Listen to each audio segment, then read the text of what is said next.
Hello friends, welcome back to my channel. সকল বন্ধুকে আমার অনেক অনেক ভালোবাসা। আজকে আমি নিয়ে এসেছি মাশরুম। আজকে আমি মাশরুমের বানাবো চিলি মাশরুম। মাশরুম ভীষণ ভালো লাগে খেতে। আমাদের যেমন গ্রামের বাড়ি ছিল, ওখানে ধান চাষ হতো আর প্রচুর পরিমাণে খড়, যেটা ধানের স্টেম যেটাকে বলে, প্রচুর হতো। তো সেইগুলো যখন বাড়িতে রাখা থাকতো না, এই বর্ষাকালে বৃষ্টি পড়তো, আর বৃষ্টি পড়লেই খড়গুলো, ওকে খড় বলে যেটা স্টেমটাকে, তো একটু পচা পচা হয়ে যেত আর প্রচুর পরিমাণে মাশরুম হতো। আমরা বলতাম পল ছাতা, দেশি নাম বলতে গেলে। ভীষণ ভালো লাগতো খেতে। সকালে আমাদের একটা ডিউটি ছিল, উঠে দেখতাম যে পলছাতা আজকে হয়েছে নাকি, বা মাশরুম আজকে হয়েছে নাকি। তো বর্ষাকালেই বেশিরভাগ এগুলো হয়, যেহেতু খড়টা একটু নরম হয়ে যায়।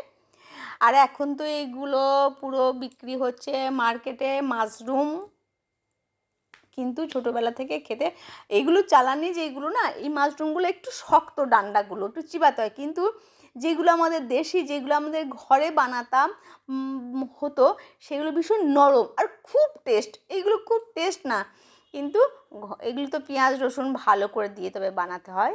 কিন্তু আমাদের দেশি যে মাশরুম যেটা হতো, সেটা কিন্তু খুব টেস্ট।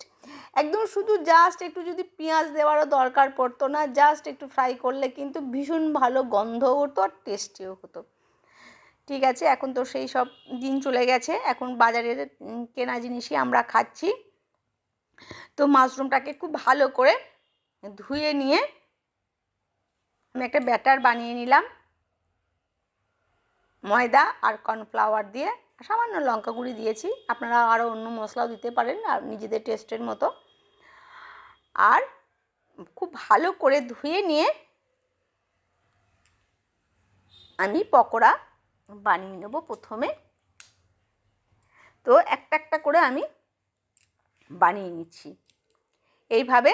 একটু কড়া করে করে ব্রাউন কালার আসবে, তারপরে এগুলোকে আমি তুলে নেব। তো যে মাশরুমগুলো ওগুলোকে কুঁড়ির মতো যেগুলো, ওইগুলো কিন্তু খেতে ভালো লাগে বেশি। আর সেদিনকে আমি পাইনি, এইগুলোও কিন্তু খারাপ লাগে না, এগুলো ফুটে গেছে, ভীষণ টেস্টি লাগে খেতে। সেই জন্য আজকে এটাও নিয়ে এসে আমার মেয়ে বললো আমি আজকে চিলি মাশরুম বানাবো, আমি ওটাই খাবো। ঠিক আছে, সেই জন্য আজকে আপনাদের সাথেও একটু শেয়ার করে দিলাম। তো গোল্ডেন কালার করে ভেজে নিচ্ছি।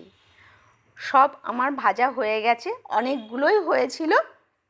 এবার আমি মশলা বানিয়ে নেব। আদা কুচি, রসুন কুচি, তার সাথে পেঁয়াজ কুচি, ক্যাপসিকাম কুচি, কাঁচা লঙ্কা কুচি, সব কিছু কিন্তু কুচি কুচি করে নিয়েছি। প্রথমেই রসুন ভেজে নেব, হালকা করে ভেজে নেব। রসুনটা ভাজা হয়ে গেলে আদাটাও দিয়ে দেব। তো এই মাশরুমটা খেতে ভীষণই সুস্বাদু আর পুষ্টিকরও খুব। ভালো করে ভেজে নিয়েছি, তারপরে দিয়ে দেব পেঁয়াজ, ক্যাপসিকাম দিয়ে খুব ভালো করে নেড়ে চেড়ে নেব। টমেটোতে কিন্তু আমি দিচ্ছি না। ব্যাস,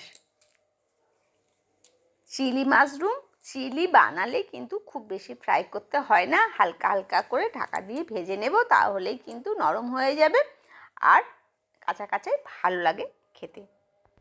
কাঁচা লঙ্কা কুচি দিয়ে দিলাম, লঙ্কাগুলো একটু বড় সাইজ করে রেখেছি।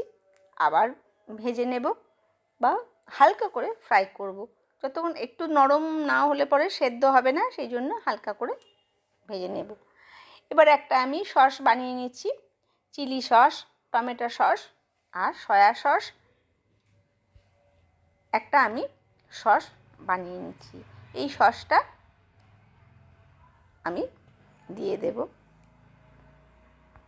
সবজিটা যখন আমার হালকা ফ্রাই হয়ে যাবে, তখন আমি দিয়ে দেব। মাশরুম কিন্তু খাওয়া ভীষণই ভালো, সব সময় দেখতে পাওয়া যায় না, যখনই দেখতে পাওয়া যায় আমি তখন নিয়ে চলে আসি। ভীষণ সুস্বাদু একটা রেসিপি। এবার আমি কিছুটা কর্নফ্লাওয়ার নিয়ে একটু হালকা হালকা অল্প অল্প জল দিয়ে আমি এটাকে গুলে নেব।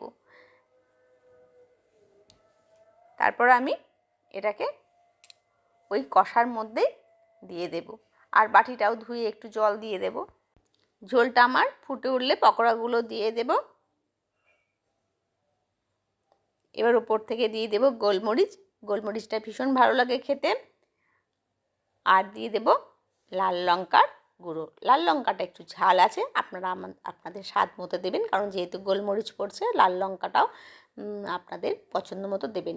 উপর থেকে আমি দিয়ে দিয়েছি রোস্টেড তিল।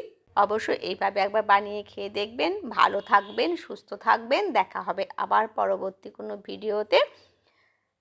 বন্ধুরা সাবস্ক্রাইব করে চ্যানেলটিকে আমার পাশে থাকার অনুরোধ রইল।